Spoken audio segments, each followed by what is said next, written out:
তো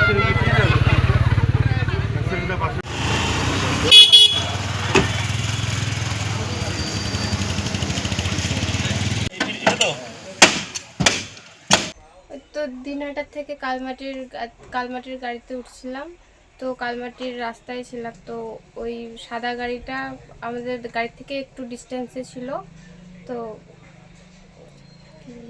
হঠাৎ করে ব্রেক করছিল সামনের গাড়িটা, তো পেছনের গাড়িটা আমাদের গাড়িটা তো বুঝতে পারিনি, পিছনে এসে লাগিয়ে দিল। কোন জায়গায় হয়েছে ঘটনাটা?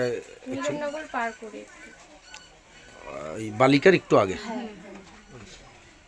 তোমার নাম? মৌমিতা বর্মন। তোমার বাড়ি কালমাটি? ও, দুই বোন তোমরা? বললাম যে তোমার কোথায় কোথায় লাগলো? আমার সাথে একটু পাইনি। সামনেই বসেছিলে তুমি? আচ্ছা, পিছনে যারা বসছিল তারা কি আহত? তাদের মাঝখানের একজন মহিলা ছিল, উনি একটু আহত হয়েছিল। সামান্য সময়, মানে গুরুতর কিছু? হ্যাঁ, পেটে লেগেছিল, বুকে লেগেছিল, এরকম কিছু বলছিল, বাট আমি দেখিনি। ঠিক।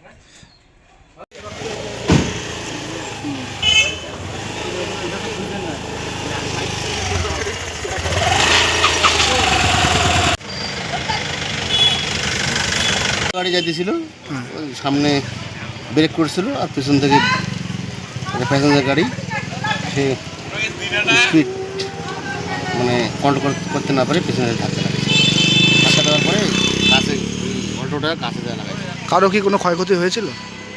সামান্য কিছু ব্যথা পাইছে প্যাসেঞ্জার, আর আমার কিছু হয়নি। পুলিশ কি ঘটনাস্থলে কখন আসে? পুলিশ ঘটনার পরে সময় হচ্ছে। গাড়ি দুটো কোথায় নিয়ে গেল? সাগুন নিয়ে গেল। কি নাম আপনার? দিনের সময় এই জায়গাটার নাম কি? লাঙ্গুলিয়া পাটওয়ান।